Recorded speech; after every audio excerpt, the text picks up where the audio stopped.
I apologize for my lack of technical ability. That's all right. We're gonna that's one of the things we're gonna talk about. So hey everybody, what's going on? It's the Bay Ragni Show. We are live, and we are in the world of Facebook and YouTube right now, and we are going to talk with this guy right here, who I'm excited to talk about. I got a lot of stuff to talk to him about. He was on my TV all the freaking time back in the day, and I want to talk to him about that and what he's been doing over the years and the new music. And this guy is a true, as the new single of Junkyard says, a rock and roll lifer. Here is the one and only Mr. David Roach. What's going on, David? How the hell you been, man? Fair to middling. Is that a cool thing? You understand? Absolutely, absolutely. So, dude, that's like when I got the email the other day from your guys' manager, I was like, fucking A, Junkyard. All right, cool. This will be cool. And that was the thing. Like, when that first album came out, you guys were literally on MTV constantly. I guess we were for a few minutes there. Yeah. Yeah, like all, and it wasn't just like a Headbangers Ball thing. It was like heavy rotation, day, night, weekends. You guys were blowing up, and then it was just like you had the two blowout singles, and it was kind of just like faded with the times and all. But during that time, like and I didn't even realize this till I was just going through stuff. You guys were on the same label as Guns N' Roses. Yes, we were, and Cher and Peter Gabriel and assorted others.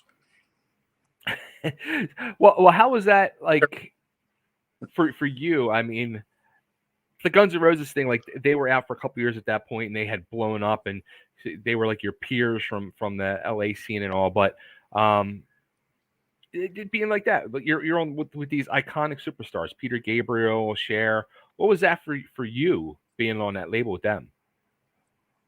Well, when you're 22 years old and you're thinking I'm trying to make it in the rock business, then it seemed ideal. It seemed like we were doing everything right. What was it? Intimidating at all? No, because I was young and stupid and just felt like everything was going to fall into place, and I would be able to buy my mom a home like Axl and all those people might have been able to do. But then reality sets in, and you realize it's a dirty business. How quick did it take for that to set in? Pardon? How quick did it take for that to set in that it's a dirty business? Oh, just a couple of years. Until grunge came along, and everybody with hair down to their shoulders got dropped. Which is the history of rock and roll, as you know. Times change, climates change, people's taste change over time, and it's just a natural sort of the way any trend works. There's going to be the things that disrupt the program, just right. Like the late 60s music, with the Stones and the Beatles and Zeppelin and things like that, kind of rearranged what people thought about rock and roll. Right. It wasn't your parents 60s or 50s Elvis and Everly Brothers. It progressed, and it became more volatile and more political and more people's tastes change over years. Absolutely. And now, that's what go ahead. And I was gonna say, like at that point in time, though, like when you guys are on MTV, what was things changing for you guys and happening fast? Where that was like I'm originally from the Philadelphia area, and I'm like, that was one thing I don't ever remember you guys coming through Philly at that time. You never punched through? Is that what you said? No, and I don't remember you guys coming through on tour in the Philadelphia area like at that time. Oh no, we did a few times, yeah. Yeah, we hit Philadelphia back then. Okay. Maybe Do you you were too remember where? young. Do you remember where you played or No idea. no? Interesting. I knew there was a couple of brothers who had a radio station in Philadelphia, and they turned us on to a lot of drugs and women and stuff. So that was pretty cool. That's what I remember about Philadelphia back then. So Philly treated you good then. Good time. Oh yeah. Now, Beyond mistakes, there was lots of love about Philly back then, for sure. now how about was there like did you guys get on good tours or what do you think? What do you think the problem was that maybe didn't take you to the next level, or do you think it was just that timing where the grunge was coming in so quick? Well, we were definitely on the edge of that transition between, you know, hair metal and grunge. You know, we got a tour with Leonard Skinner. That was probably our biggest tour in '91. And, you know, the Black Crowes opened for us a year or two earlier. So, you know, we've dappered in, you know, kind of mainstream success, but never quite made it over the hill. But that's how rock and roll works, you know. Right. It's there's a lot more losers than winners in that game. For sure, for sure. Do you think being on Geffen hurt you guys or helped you guys? I don't think anyone got hurt. I mean, anyone who got signed back then was prosperous, you know. And anyone who got the opportunity to make an album, to make music, to go on tours, were in the right lane, you know. But it's just hard to dictate which way the wind's going to blow, you know. Right. And for us, it didn't go that way. And that's the story of most bands at our level, you know, which I would call kind of B level, you know, rock and roll success. You know, we're always going to be the band that opens for that bigger band. Right. Unless we're playing in a bar where we usually, you know, get our point across better than in an arena or a place with, you know, blockades in front of the stage and things like that. You know, we're kind of in your face rock and roll, right, as opposed to a stage show with fireworks and, you know, whistles and bells, if you will. Now, how about that though? Like when you know, I guess it was around '92 when you guys had broke up at that point. What do you say to yourself then? Are you like, do I have to get a real job? Do I stick with music? What the hell do I do here?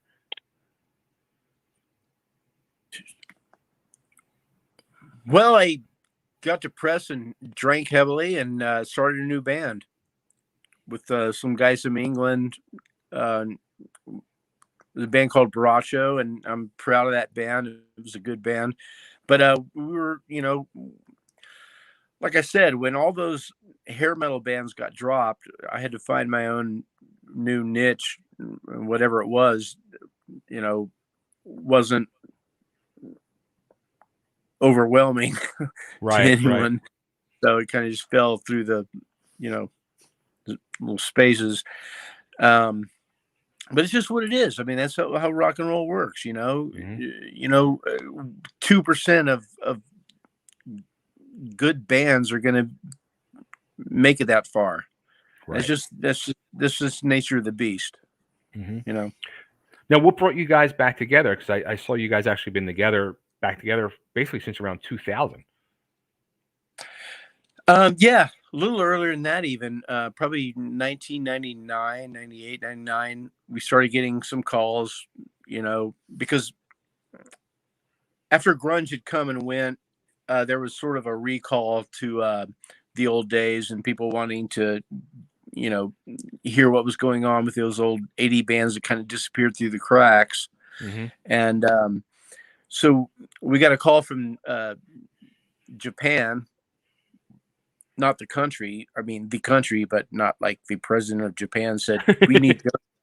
But we got invited over there and played some shows, and that kind of kickstarted some other things.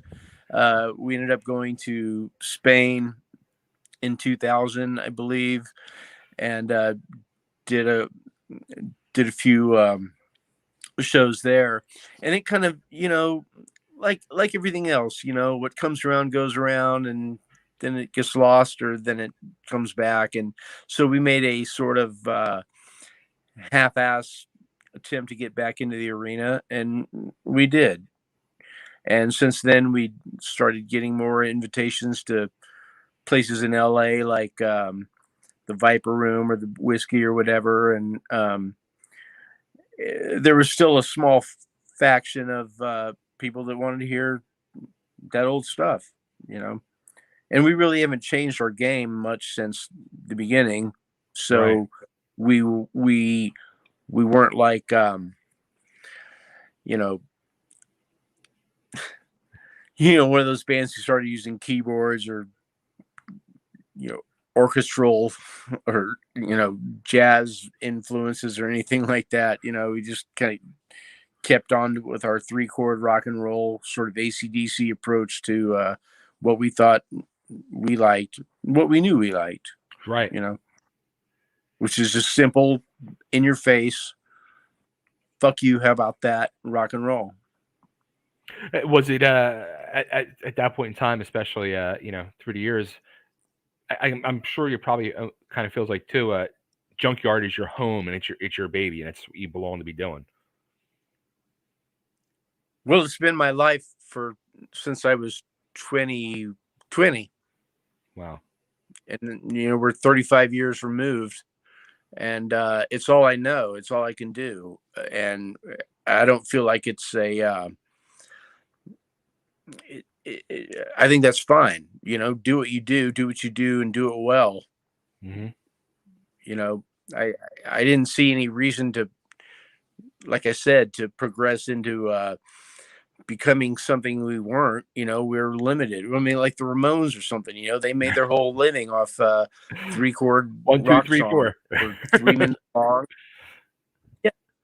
Yeah, make your point, get it over with, put a lead in the middle, and end, with a guitar, and a cymbal crash, and say goodnight. See you next time. Now, how about I mean, you guys now like going through. I'm like, wow, like they've been putting out a lot. You guys have been putting out a lot of music over the last, especially 10 years. I don't know, not compared to most bands been around this whole time. I mean, we put things out infrequently, but we like to put out. We don't want to rush things for the reason of just getting it out there to let people know we exist. We want to put out quality product, Right. no matter, how long it takes. I'd rather put out a good album of what represents us than just putting records out to stay relevant or whatever, because that makes it pretty unrelevant pretty quick. Right. When you're just pushing out garbage for the sake of, keeping your name out there or whatever. But how That about makes any sense. it makes total sense. But how about you said right as we were going live, you said you're not a big technology guy and all, and the music business and the whole world has changed so much. How do Very you much. like? Yeah, how do you like things now? Like the way things work now with the digital and social media. Have you embraced it, or are you still like kind of like against it, or?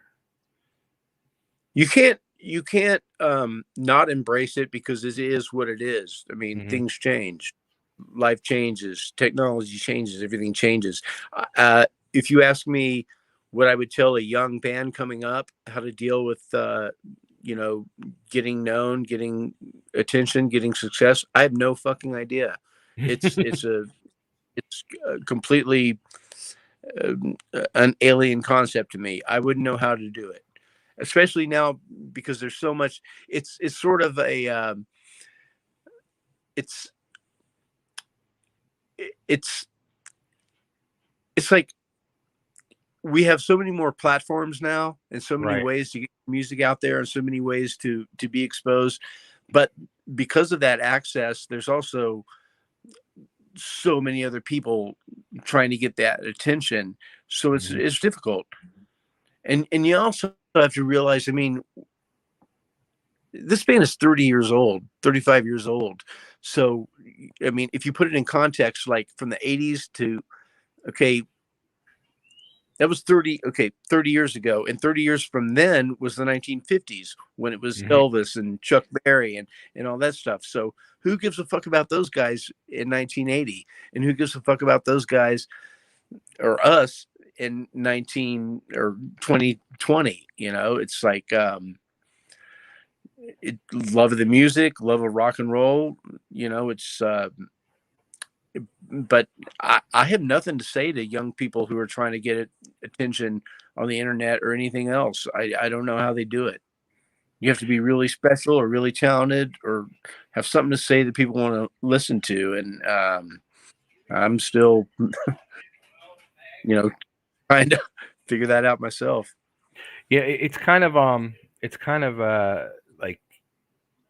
like I just remember like back in the day, like being I'm going to use the term loosely, musician who wanted to, be like a junkyard or whatever back in the late 80s, early 90s. And my mom would always say, there's, you want to go out to LA and there's a million people on street corners who want to do the same thing. I think now it's different where it's not the million people in the street corners anymore. It's the million people on the internet who are doing the same thing and have easy access to just release that music. That puts everybody on the same level playing field now. And but the advantage where a band like Junkyard has that 35 year history to them, where these new people coming up, it's like, yeah, I wouldn't know what kind of advice to offer a new band. I have no idea. I think that young people are more computer inclined and more are able to access those platforms more than we were able to. I mean, now we're catching up, but I still don't. If you don't have a foothold in the beginning, I don't know how you start as a young band coming out, except for being really, especially unique or offering something that is tangible, that is like, wow, this is cool. Right. Anything like this, and I like it. And how to get there from where you are as a young musician, as a kid, I don't know how they do it. And also, I think rock and roll as a whole is sort of kind of suffered just because I don't know if kids today have the patience or the wherewithal to pick up an instrument like drums or bass or guitar. And we're in such a world of instant gratification, and if I can't learn it in an hour, then I'm not interested and I move on to the next thing. So how do you take what it really takes to learn how to become a guitar player, become a drummer, to take the time and the energy, because it takes years to be good at like that, the hand-eye coordination, all that stuff. It takes a lot of time. And I don't know if kids these days have that capacity to put that time into what it really takes. Or how about even songs? But how about even too, like back when you guys were coming up, like putting 4 or 5 years into the club scene. Can you picture kids today even attempting to do that before trying to get a record deal? Well, I'm probably not giving enough credit to the young people that are still trying to do it, but I just don't see it from where I stand. Them having the patience to really put in the work that it takes to think about the songs you're writing, think about what you're trying to convey, and having the patience to let it come to fruition. You know what I mean? Right. So how about like when it comes down to like recording? Do I you wish I guys? advice to young people who still want to. It seems like a hard road to bear. Sure. It's a hard road. Now, how about when it comes to like recording? Do you guys still do it old school, or are you guys like emailing tracks back and forth to each other? Or Pardon me? I'm sorry. when you guys are doing recording Can now, do you still do it old school? All you guys get in the studio together, or you like emailing Sorry, you're tracks? breaking. When you guys record now, do you do it old school, or you, like all you in the studio at the same time, or are you emailing tracks back and forth to each other? Well, okay. Well, again, things have changed so much since 30 years ago. My guitar player has his own studio because he does like commercial songs and things that he has complete access to everything he needs in a small room, and I can do my vocals there. But when we want to do drum sounds and guitar sounds and get it live and big, we go to a real studio so we can fill the room up with amps and get the sound we want. But a lot of the guts of the songwriting is right there in a tiny little studio with one microphone and me and my guitar player arguing over what lyrics suck and what lyrics don't suck, what riffs don't suck, and we just kind of deliberate and put it together and end up with, like I said, we don't rush things because we don't want to get an album out just to get it out. We want it to be something substantial or something that has some gravity. Right. Well, you guys put out recently a single. Now, the single, it's Lifer, Rock and Roll Lifer, which is a great song, great video, nice little homage to all the history of rock and roll. Is that an actual?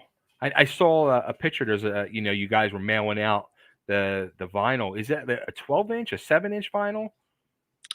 That, I believe it's a 7-inch. I don't know. I don't do the business end of things. I know we put out a CD and there's a vinyl that's got, beer-induced splatter marks on the vinyl and whatever, however they do that. I don't know. But yeah, that there's a story behind that song too. It's what we are. We don't know what else to do with our lives. I mean, some of the guys in the band have real jobs. I don't, but it's a calling and it's something that you feel like if it's not in your life, then you don't know what else you're going to do with your life. So you're a lifer. Yeah, I mean that's deep. Like when I was like hearing the song and then going through and finding out stuff, more about you, I was like, damn, you are the true epitome of a rock and roll lifer. Yeah, come live with me for a few days. You'll see that for sure. Well, that was something too. I like actually came across, like at one point you were homeless and stuff. And pardon me? I said I came across that one thing that you were homeless at one point. Oh, yeah, there's many chapters in my life. I wouldn't say homeless exactly. I lived at the Salvation Army for a few months, and yeah, I've had lots of trials and tribulations, but that's all part of the story. It's all part of why I try to write lyrics that means something to people, or that can kind of scratch an itch, or call up some feeling that other people might have felt in their own lives. That's what it's all about, is trying to reach people on a personal level. Right. Do you think the new single "Lifer" is the true epitome and message you've been wanting to get across? Like, get out of yourself. No, it was just another song. It came up. Yeah, let me tell you the story about that song. So, Okay. I don't know if Jason McMasters is the singer for Dangerous Toys. Right. I don't know if you're aware of him. I don't know if you know him. Yeah. Anyway, he was the guy I grew up with in high school in Austin, Okay. Texas, and we worked at a steakhouse when we were teenagers going to high school, and I was the line cook and he was the dishwasher, and Jason would he would just show up to work every day with his gauntlet of wristbands, and he'd listen to Saxon on his cassette tape, and just sing the whole time. It's like denim and leather, all night long. And then he did Dangerous Toys, and we both came out with albums and videos kind of around the same time. And but he just never lost that vision of, he just wanted to be a rock and roll star.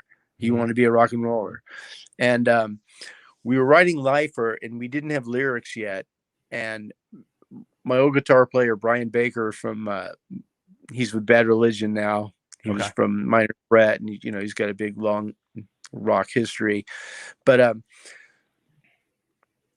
so Jason came up, and they said, "So what's Jason up to now?" Brian asked Tim, my new guitar player, not new, but old guitar player, what's Jason been up to these days? And Tim replied, "Well, Jason, he's a lifer," meaning that's all he knows. That's what he does. He's a rock and roll lifer. He plays rock and roll because he has to, because he doesn't know what else to do, because that's the way it ought to be. And then Brian replied, "Well, that's the name of the song, Lifer, rock and roll lifer." And it's about all of us guys who just grew up when we grew up on old school rock and roll and just decided to become musicians. And that's what we did, be it, able to buy a house for your parents or just living in poverty, whatever. You do what you do because it's the only thing you know, because you're a lifer. If there was something else you could end up doing, what would it be? Or you don't even think about it? I'm just like everybody else. I want to be a fireman or an astronaut. or some job that, gives me credibility in society and makes people go, "Oh, he's a good guy. He wants to be a fireman or an astronaut." I haven't set foot on the moon yet, but whatever. So keep doing what I do. But not many people also too weren't on MTV like you were back in the day. So, well, that was a blessing, and that was that was what was going on at the time. And if you had any talent at all, then you could get on MTV for a day or two, and we did, and I'm grateful for it. And that's why we're able to play, venues with a 200 person capacity, kind of, for $50 at the door kind of thing. But it's a privilege, and it's something, I feel like we earned over the years, and that's good enough for me. Yeah. And you guys are actually getting ready to head out on the road. Yeah, we're leaving next Wednesday, starting in Chicago and moving down the Midwest, ending up in Texas. We're doing some places we haven't played in a long time. Nashville being one, Little Rock where we never played, a couple shows in Indy, just different stuff, whatever makes sense, whatever we can hopefully not, at least bust even, if not making a few bucks. There's no money in this anymore. Right. On my level, it's just pure love of the game. The need to purge yourself on a nightly basis, to sing your songs, to get that angst out, to whatever it is that drives us at this point. I mean, I'm goddamn gonna turn 56 on tour. And Happy birthday. thanks. But when I was 15, starting to play in rock and roll bands and trying to do this, um you look at a 50-year-old guy, you look at a 30-year-old guy, and you go, Mhm. what the fuck is he still doing this for? Realize you're old as a fucking dinosaur. But once you're in the game, you just it's like any other sort of addiction. It's like you've got to find a way to get your yayas out, to get your fucking to get that out of you. I mean, there's nothing else that can even come close to what I've been lucky enough to still be able to do. Yeah, I saw. I And that's why saw. we bring. I was going to say I saw some of the promo videos you were doing for the tour for some of the shows, and yeah, you mentioned I'm here in Nashville now. You're coming here, and I saw it's the first time in 30 years you guys have played Nashville. Yeah, that's crazy. It is. It is. It's been a long freaking time, man. You always get those. You get those phone calls or those texts or whatever. Please come to Hawkesbury, Ohio, or Hillbilly, Kentucky. We're dying to see you here. And you wish you could reach all those places, but you just can't. So we do what we can do. So I'm glad that we're able to hit places that we haven't been in a long time, or places that we're haven't been ever before, like Little Rock, things like that. It's going to be great. It's going to be fun. And people who don't even have a real, or sort of a, if you weren't there back in the day, then maybe young kids who are just eager to see live music by anybody, I think we can impress them, because we are still a legitimate live rock and roll entity. We play it from the heart. We lay it out every night. There's no phoning it in with Junkyard. We leave everything on stage every night, and I can say that with 100% conviction. Yeah, I mean, again, it goes back to the song and you and the life. You're a lifer, and this is what you do, and this is what you live to do. If I was a plumber, after 35 years, I'd be a really good plumber. If I was fill in the blank, if you do it for that long, eventually you become pretty good at it, or at least passable. Well, you guys are definitely doing more than passing, because the new song I love. It's a true rock and roll song. It's got that true punk edge grit to it. People need to check that out. They can check out the video, which you have to watch the video, because, like I said, it's got it's you guys playing, as well as a nice homage to the people, Stones, Kiss, and everybody else you throw in there. Everybody, Evel Knievel to Pete Way from UFO. Yep. I mean, we tried to get as many people as we couldn't get everybody in, and I wish we could have, but once the video's over, you start thinking, God, I wish we'd put in so and so, and they deserve to be there, but you couldn't get everybody in 3 minutes, so we did what we could. Absolutely. Cool. Well, dude, Dave, this is great talking to you, man. I'm glad to see you are still in the game and doing this. I'm glad you're still putting out killer freaking music. That makes me happy. And have fun out there on tour. I'm going to try to swing by and see you guys when you hit Nashville. Oh, I hope you do. Yeah. Yeah. Now your face walk up, then I will not say, who the fuck is this guy? Get away from me. You might still say that. Who knows? I might. You might.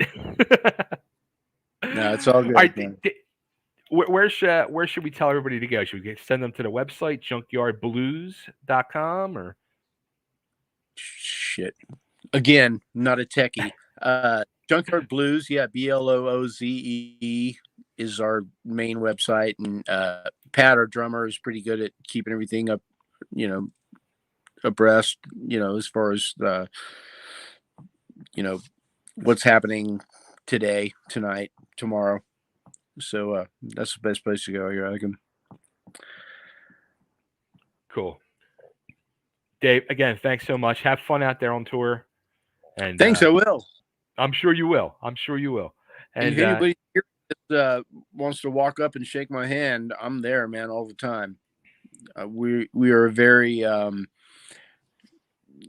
we like to be accessible, you know. Does that still kind of shock you though, that when people come up to you, and I'm sure you probably still get like, you know, song meant so much to me. That's what makes it all worth the tribulation, you know. Yeah, when somebody says, yeah, so and so said something about, you know, or it got them through one point in their life or another, you know, that's huge. Mm-hmm. You know, we did this private party in Houston for 4 guys. Well, it was a bunch of guys, but 4 of them were in the same tank unit in Afghanistan. Okay. And they were a tank unit, and they put on the barrel of the tank Killing Time, which is a song from our second album. And they said that every night they would, or when they were on a mission, they would roll out and they would just crank that song. And that to me was really moving. You know, it was like, wow, that's how you feel like what you're doing with your life wasn't a complete waste of time. It was something that actually moved and motivated people, or made them come out or come into whatever feelings they were dealing with, you know. I mean, that's huge to me. Yeah. And that made me feel for the first time maybe like what I was doing was righteous and meant something, you know. That's awesome. It's a hell of a feeling. It's got to be. Pardon? That's got to be a hell of a feeling. Yeah, absolutely. Yeah. Could not be, you know. Right. Absolutely. Cool. All right. Well, David, dude, thank you so much again for doing this. And congrats on the new single. Loving it. People need to check it out. People need to get it. And go out and see these guys on tour that are keeping the rock and roll life alive. Thanks for having me, man. I appreciate it. Absolutely, David. Take care, my friend. Yeah, I'm going to come out there, and I totally expect you to say, why are you bothering me? Why are you talking to me? Never done that in my life, man. All right, man. Take care of yourself. You yourself, too. Thanks. All right, man. Bye.